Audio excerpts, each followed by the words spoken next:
नमस्ते दोस्तों, आज की इस कहानी में आपका स्वागत है। मेरा नाम सुनीता है और मैं पंजाब में रहती हूँ। मैं दिखने में बहुत सुंदर हूँ। मेरी नीली नीली आंखें, सुंदर भौं और गुलाबी होठ, कमर के नीचे तक लहराते काले घने और लंबे बाल हैं।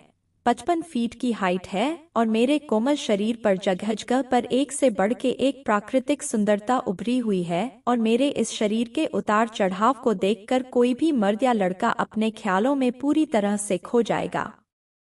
मेरी शादी को 5 साल हो गए हैं। मेरे पति एक व्यापारी हैं।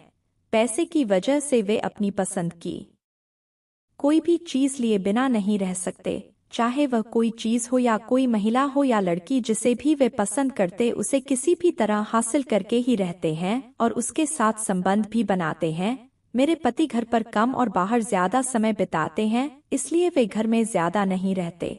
इस कारण मैं भी उनसे कम नहीं हूँ। मैंने भी अपनी जिंदगी में बहुत मस्ती की है। हमने अपने घर में एक नौकर रखा था। अचानक उस नौकर को घर जाना पड़ा तो मैंने उससे कहा, तुम घर जा रहे हो तो यहाँ का काम कौन करेगा?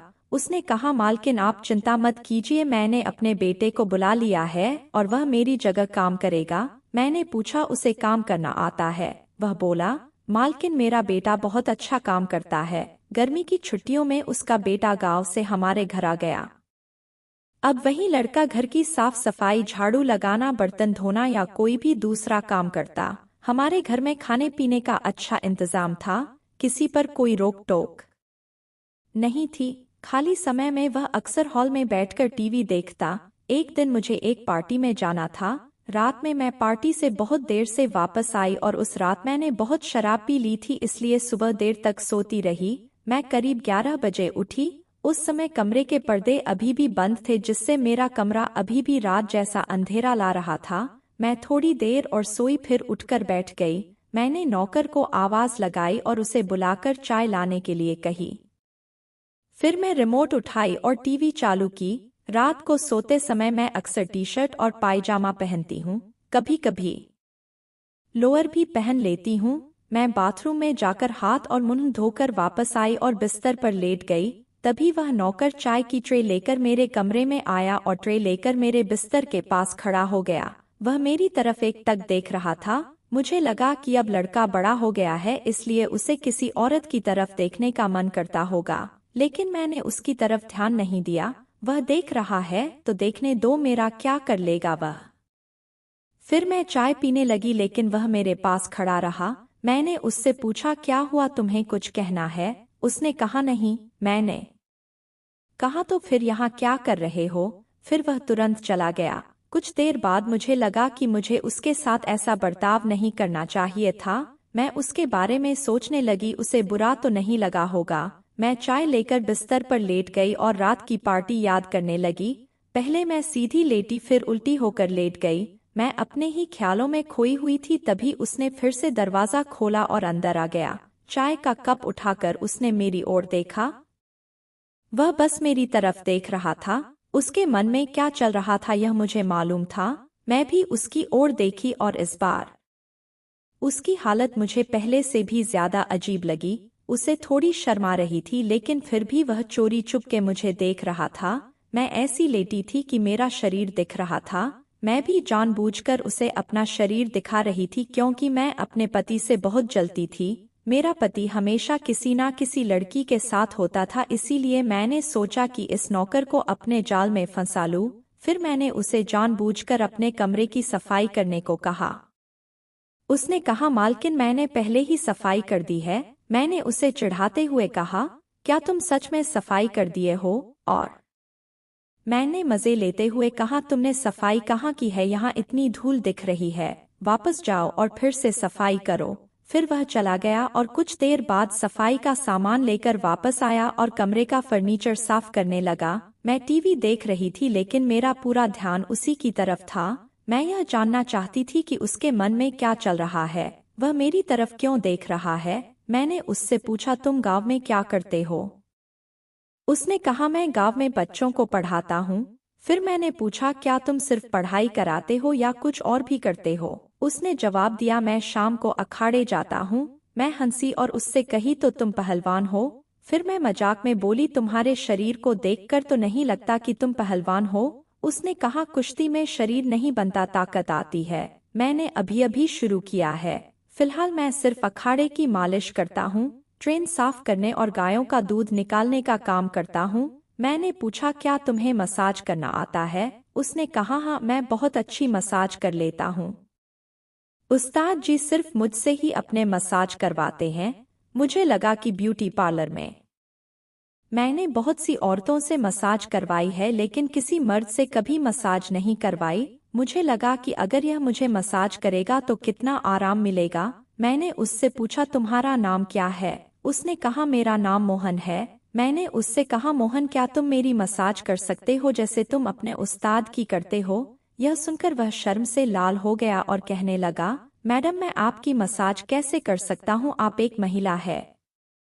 मैंने कहा, तो क्या हुआ, मैं महिला हूं तो क्या तुम मुझसे डरते हो? उसने कहा, नहीं, मैं किसी से नहीं डरता। फिर मैंने कहा, किचन में तेल की बोतल रखी है, उसे लेकर आओ और मेरी मसाज करो। वह वहीं खड़ा रहा और कुछ बोल नहीं रहा था। फिर मैंने कहा, अगर तुम मेरी मसाज नहीं करना चाहते तो मत करो, जाओ और अपना काम करो। अब वह मानो किसी कशमकश में फंस गया था। वह काफी देर तक सोचता रहा कि अगर उसने मालिश की तो उसे मैडम के गोरे शरीर को छूने का मौका मिलेगा, और अगर उसने मना कर दिया तो उसे कुछ भी नहीं मिलेगा। कुछ देर तक वह वैसे ही खड़ा रहा। मैंने उससे कहा, तू किस चीज का इंतजार कर रहा है? जा और तेल की बोतल लेकर आ। वह किचन में गया और जैतून तेल की बोतल ले आया। मुझे भी कई दिनों से मसाज नहीं मिला था और मेरा शरीर अकड़ गया था। मैं सीधा लेट गई और वह मेरे पैरों के पास आकर बैठ गया। वह मेरी ओर देख रहा था और मैं उसकी ओर। दोनों के मन में एक अजीब सी हलचल थी।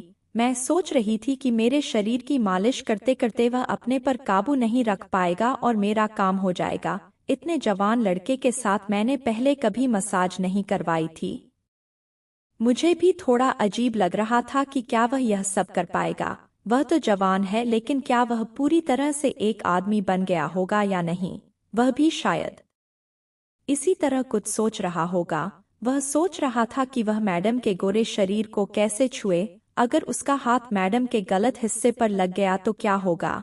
जब हम दोनों कुछ देर तक चुपचाप एक दूसरे को देख रहे थे, तब मैंने अपना पैर उठाकर उसकी गोद में रख दिया और कहा, अच्छे से शुरू करो। उसने अपने हाथ में तेल लगाया और मेरे पैरों को धीरे धीरे मलने लगा। मैंने उससे पूछा, क्या तुम अपने उस्ताद की भी ऐसे ही मसाज करते हो? उसने ने कहा, नहीं, उनका शरीर लोहे की तरह सख्त है। मैं उनके शरीर को बहुत जोर से मलता हूँ। मैंने कहा, तो फिर तुम मेरे पैरों को इतने हल्के से क्यों मसल रहे हो? उसने कहा, आप एक औरत हैं और आपका शरीर पहले से ही बहुत नरम है, इसलिए मैं धीरे धीरे मालिश कर रहा हूँ। फिर मैं हंसी और कही, मुझे भी जोर से मसाज करो। उसने पहले मेरी ओर हैरानी से देखा, फिर धीरे से मुस्कुराया।